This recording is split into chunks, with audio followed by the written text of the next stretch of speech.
Hello दोस्तों, कैसे हो? आपका स्वागत है तिरपान स्टडी सेंटर में। आज जो हम करने जा रहे हैं सोशोलॉजी का टॉपिक। आज जो सोशोलॉजी के टॉपिक करेंगे वो कई मायने में बहुत इंपॉर्टेंट है। तो चलिए देखते हैं हमारा आज टॉपिक क्या है। हमारा जो टॉपिक आज है समाज सशक्तिकरण के अंतर्गत अंतर और गैर बराबरी। देखिए, समाज सशक्तिकरण जो है कई क्लास के बच्चों को जरूरी होता है। वही बीए वाले बच्चों के लिए बहुत इंपॉर्टेंट रहेगा, ठीक है। और +2 के लिए तो है ही है, चाहे वो एनआईओएस बोर्ड का हो चाहे सीबीएसई का हो। इसमें पहला टॉपिक यही आता है दोस्तों कि अंतर और गैर बराबरी। आखिर अंतर और गैर बराबरी क्या है समाज सशक्तिकरण में? तो कहते हैं व्यक्तियों और समूह में अंतर होना एक स्वाभाविक लक्षण है, ठीक है। यानी स्वाभाविक के लक्षण माना जाता है, यानी व्यक्तियों और समूह में अंतर होना सार्वभौमिक भी लक्षण है। इसका तात्पर्य यही है कि एक समूह या व्यक्ति दूसरे से ऊंचा है, यह अर्थ नहीं है। एक के पास विशेष अधिकार है और दूसरे के पास नहीं है। अन्य शब्दों में व्यक्ति और समूह में होने वाले अंतर का आशय एक का दूसरे से गैर बराबर होना नहीं है। अंतर यह है कि दोनों में विभेद है, दोनों में विभेद माना गया है। स्पष्ट है कि इन दोनों में जो अंतर दिखाई देता है वही बराबर का अंतर नहीं है। यानी अगर सशक्तिकरण देखा जाए तो यहाँ पर यही बात को दर्शाता है कि ऊंच नीच में भेदभाव। तो ये सशक्तिकरण का जो है सबसे इम्पोर्टेंट परिभाषा हो सकता है। हमारा पहला बिंदु यही है कि हमें अंतर के विचारों को गैर बराबरी की दृष्टि से देखना चाहिए। अंतर से हमारा तात्पर्य यही है कि इन दोनों इकाइयों जिनका हम विचार कर रहे हैं, व्यक्ति या समूह में कुछ गैर बराबरी और समानताएं हैं, लेकिन ये असमानताएं पूरक है। आदमी और औरत अपनी जैविक संरचना में भिन्न होते हैं, लेकिन इनमें जो पूरकता है वही प्रजनन का कारण बनता है। जुलाहो खाद्यों से भिन्न है, लेकिन जिन वस्तुओं को वे पैदा करते हैं उनमें वे एक दूसरे पर निर्भर भी होते हैं। जुलाहो अपने लकड़ी के काम के लिए खाती पर निर्भर है और खाती अपनी शाल और गद्दे जुलाहों से खरीदते हैं। यानी देखा जाए तो हर कोई एक दूसरे पर निर्भर है। यानी समाज में व्यक्ति रहते हैं तो उन पर जो है एक व्यक्ति सुचारू रूप से सब कार्य नहीं कर सकता। इसके लिए एक दूसरे पर निर्भर होना ही इसमें जो है गैर बराबरी के रूप में दिया गया है। कहते हैं गैर बराबरी से तात्पर्य हमारा जो है विशेष अधिकार और सोच से बांटने से है। यानी हम कोई सोत्र होता है तो उसको हम क्या करते हैं, बांट देते हैं, उसे गैर बराबरी कहते हैं। इसका परिणाम यह होता है कि कुछ व्यक्तियों का स्थान समाज में विशिष्ट या ऊंचा हो जाता है, अथवा कुछ लोगों का सोत्रों पर अधिक नियंत्रण भी हो जाता है और कुछ का कम भी। सोत्रों पर नियंत्रण के कारण लोग यह समूह श्रेणियों में बढ़ जाना होता है, यानी ये श्रेणी में बढ़ जाते हैं, ठीक है। जनरली अगर बात देखा जाए तो कहते हैं अगर कोई व्यक्ति है, अगर उसमें कुछ ज्ञान आ जाता है, कुछ पैसे कमाने लग जाता है, तो वो माता पिता से अलग हो जाते हैं। क्यों? इसका कारण ये होता है कि उनको अमीर बनना है और वो घर में एक परिवार में रह के अमीर नहीं बन सकती हैं, ठीक है। तो यही बात यहाँ पर दर्शाने की कोशिश किया गया है। समाजशास्त्री लोगों में प्राकृतिक गैर बराबरी और उनके अस्तित्व की दशाओं की गैर बराबरी में भी अंतर होता है। पहली प्रकार की गैर बराबरी को जो है भौतिक और बराबरी भी कहते हैं। इस गैर बराबरी का मतलब है उम्र, स्वास्थ्य, शरीर, ताकत तथा मस्तिष्क की विशेषताएं। सामाजिक गैर बराबरी की तुलना में भौतिक और गैर बराबरी थोड़ी है। समाजशास्त्री का जो सरोकार जो है सामाजिक गैर बराबरी के अध्ययन से है और प्राकृतिक गैर बराबरी व्यक्तियों के कार्य संपादन को भी प्रभावित करती है। एक ही समाज श्रेणी में व्यक्तियों को जो अंतर होता है उसे कुछ खास कारक भी होते हैं, लेकिन सामाजिक गैर बराबरी का सिद्धांत भौतिक गैर बराबरी पर भी स्थापित होता है। कहते सिद्धांतिक रूप से दो तत्वों में जो अंतर होता है उसका कारण असमानताएं नहीं है, लेकिन इसके विपरीत जो है वो भी सही नहीं है। गैर बराबरी का जो अस्तित्व है इसका यही मतलब नहीं है कि इन तत्वों को बीच में कोई अंतर है और यह अंतर गैर बराबरी का आधार नहीं बनता है। तो यहाँ पर गैर बराबरी आ रहा है। गैर बराबरी का अर्थ साफ शब्दों में यही हो सकता है जिसमें इक्वलिटी नहीं होती है, यानी जो एक दूसरे के सामान्य नहीं होते हैं। यानी सशक्तिकरण हमें इसी बात को दर्शाता है कि यहाँ ऊंच नीच के भेदभाव। इसका मतलब यह हुआ कि अंतर और गैर बराबरी विभिन्न वस्तुओं के साथ है और वास्तविकता यह है कि दोनों वस्तु परस्पर रूप से एक दूसरे के साथ पूरक हैं और एक दूसरे के साथ जुड़े भी हुए हैं। वस्तु में जो अंतर होता है इसका कारण वस्तुओं के साथ जुड़े हुए मूल्य और समाज में उसका असामान्य स्थिति होती है। तो इसमें कोई दो राय नहीं है। देखिए, कोई वस्तु को अगर कीमत बढ़ जाती है, कोई चीज़ों की कीमत अधिक है, तो इसका कारण है उसकी मांग बढ़ी हुई है, लोगों की ज़रूरतें बढ़ी हुई है उस चीज़ों के लिए। इस वजह से ये चीज़ें क्या होती है, ऑटोमेटिक जो है इसका मूल्य असामान्य स्थिति को प्राप्त कर जाती है। हमने पहले कहा है कि पुरुष और स्त्री दोनों भिन्न हैं और वो एक दूसरे से पूरक भी हैं। ऐसा होने पर भी इसके श्रेणियों में रखा जा सकता है। कुछ समाजों में स्त्रियों की स्थिति पुरुष की तुलना में अधीनस्थ की होती है और कभी कभी यह बात मातृवंशी समाजों पर भी लागू होता है, जहाँ पुरुष महत्वपूर्ण फैसले करते हैं जबकि मातृवंशी परिवार में संपत्ति पिता को नहीं मिलता है, यानी पुरुष को नहीं मिलता है। और इसी तरह भारत के गांवों में खाती और जुलाहों की स्थिति को पूरक मानते हैं। समाजशास्त्री कहते हैं कि इस तरह गैर बराबरी सार्वभौमिक है। अब जो हमारा सबसे इम्पोर्टेंट टॉपिक आया है, सदरीकरण की अवधारणाएं। अब देखिए सदरीकरण की अवधारणाएं कब विकसित हुई, कब जो है हमारे समाज में सदरीकरण ने अपनी जो है पैठ बैठा ली। तो कहते हैं समाज सदरीकरण की अवधारणाएं समाज में जो है 1940 के दशक में आया था, यानी 1940 के दशक में इसने अपना रूप धारण किया था। वास्तव में सदरीकरण की अवधारणाएं भूविज्ञान से ली गई थी, यानी इसको भूविज्ञान के द्वारा परिभाषित किया गया था। कहते हैं भूवैज्ञानिक कहते हैं कि यह पृथ्वी कई परतों से बनी हुई है और एक परत जो है दूसरी परत पर पड़ी रहती है, यानी प्रत्येक परत की जो है स्वयं की बनावट होती है और एक परत दूसरी परत के भिन्न भी होते हैं। तकनीकी शब्दों में प्रत्येक परत सतर कहलाती है, यानी इसको हम क्या कहते हैं, सतर, यानी एक परत के ऊपर एक परत, इसका मतलब इसका सतर बन रहे हैं, लेबल हो रहे हैं। बहुत से सतर मिल जाते हैं तब इसको हम सतरीकरण कहते हैं, यानी बहुत से जब लेबल मिलते हैं आपस में तब जाके ये सतरीकरण बनता है। इस तरह पृथ्वी की बनावट जो है सतरीकरण ही कहलाती है। ठीक है, तो ये जो है भू विज्ञान के अंतर्गत सतरीकरण शब्द जो है बना है। पृथ्वी की संरचना की तरह समाजशास्त्री भी सोचते हैं कि मानव समाज में कई तरह के स्तर हैं और एक स्तर एक दूसरे पर स्तर होते हैं, यानी दूसरे पर निर्भर होते हैं। समाजी सदरीकरण की परिभाषा इसलिए भी इस तरह दी जाती है कि यह समाज के स्तरों का विभाजन है, यानी जैसे इसमें लेवलों का विभाजन है, ये भी समाज के सदरीकरण कहला सकता है। लेकिन पृथ्वी के सदरीकरण की तुलना समाजशास्त्री के पद से थोड़ा भिन्न होते हैं। भूवैज्ञानिक के अनुसार पृथ्वी के जो स्तर हैं वो एक सामान्य है। पृथ्वी स्तरों में किसी एक स्तर का विशेष अधिकार नहीं होता है। इसकी तुलना में समाज के स्तर श्रेणियों में रखे जाते हैं, यानी ये स्तर एक सामान्य नहीं होते हैं। समाजी सदरीकरण में जिनका स्थान ऊंचा होता है उन्हें विशेष अधिकार प्राप्त होता है और निम्न स्थान वाले को निम्न स्तर पर रखा जाता है। जैसे कि यहाँ पर चित्र में भी देखा जा सकता है, यहाँ पर चित्रों में साफ शब्दों में आप देख सकते हो कि सबका जो है अपना अपना कार्य होता है, यानी सभी के जो है समाज में अपने अपने जो है जॉब यहाँ पर बांटे गए हैं और सभी अपने जॉब के रिगार्डिंग ही जाने जाते हैं। जहाँ पर आप देख सकते हो कि एक मोची है, जहाँ पर एक देख सकते हो कारपेंटर है, ठीक है, जहाँ पर देख सकते हो एक पुजारी है जो पूजा कर रहा है। तो समाज में सबको अपना अपना स्थान प्राप्त है और इसी स्थान की वजह से वो ऊंच नीच के जो है जातियों के रूप में प्रकट होते हैं। तो ये चित्र जो है साफ शब्दों में आपको समझाने के लिए पर्याप्त है।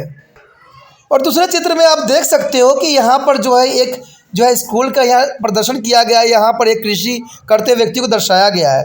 तो मानव समाज में विशेषाधिकारों का जो है असामान्य बंटवारा होता है, सभी को अपना जगह जो है प्राप्त होता है और अपने जगह के कारण ही ये समाजों में सशक्तिकरण को पैदा करता है, यानी इसी वजह से सशक्तिकरण जो है उत्पन्न भी होती है क्योंकि सभी का अपना काम जो है बटा हुआ है।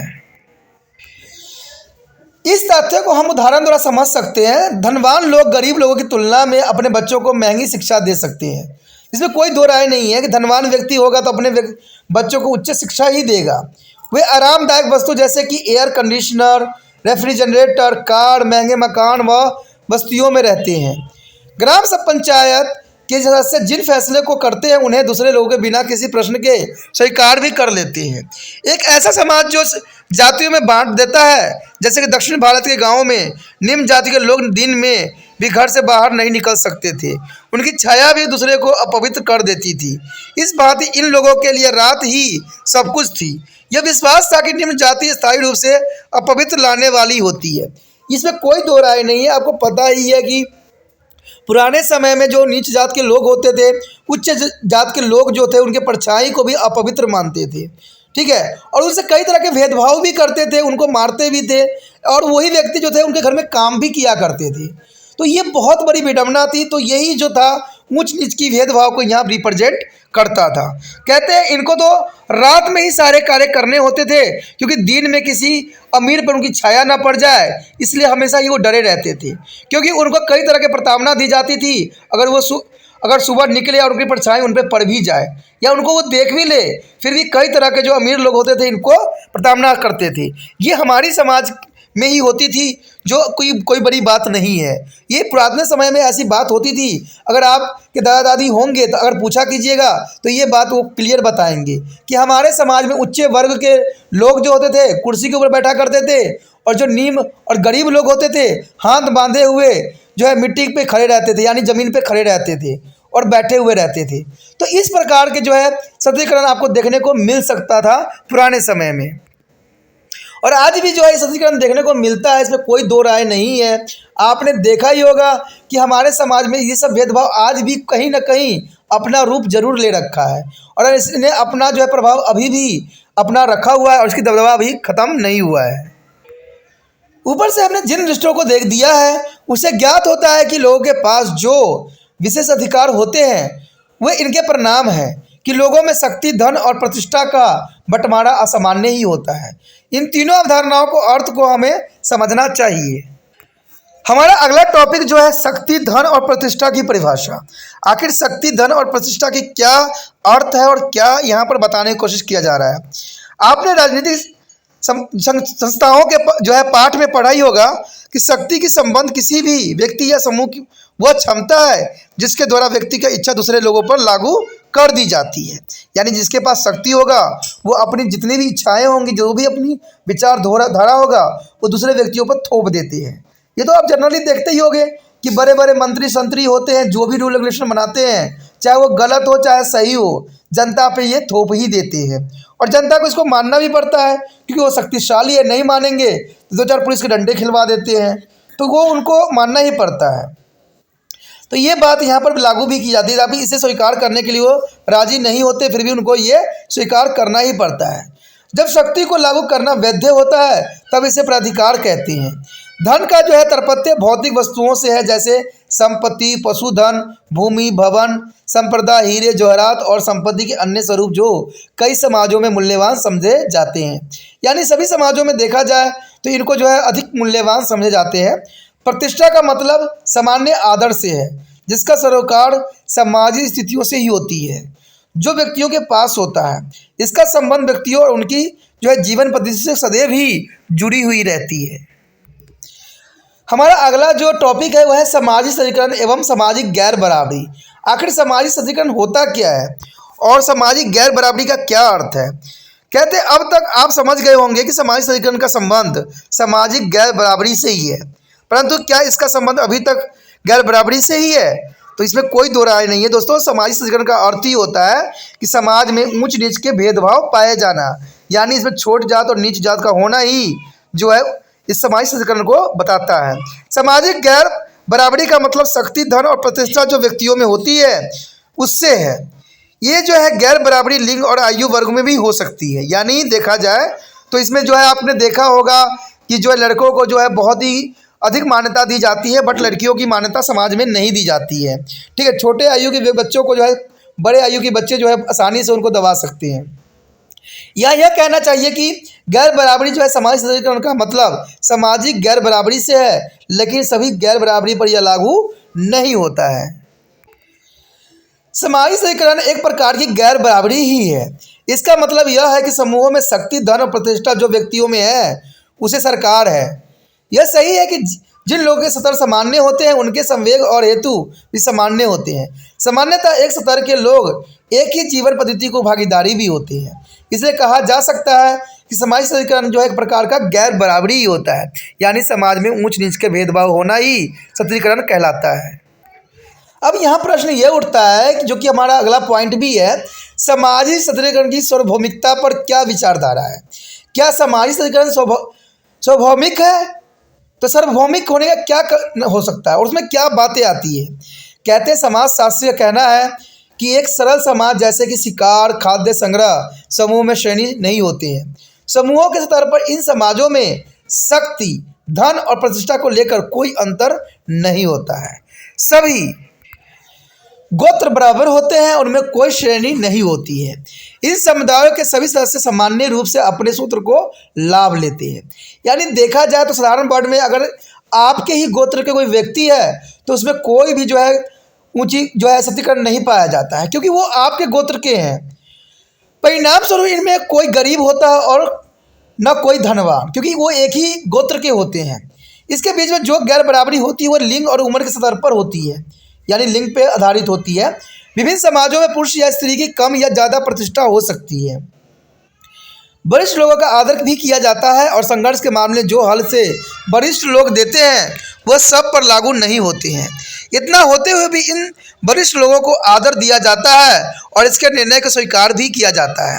इसका अर्थ यह निकलता है कि यद्यपि सामाजिक गैर बराबरी सभी समाजों में पाई जाती है, पर सामाजिक सशक्तिकरण सार्वभौमिक नहीं होता है। यानी सामाजिक सशक्तिकरण देखा जाए तो सार्वभौमिक नहीं होता है।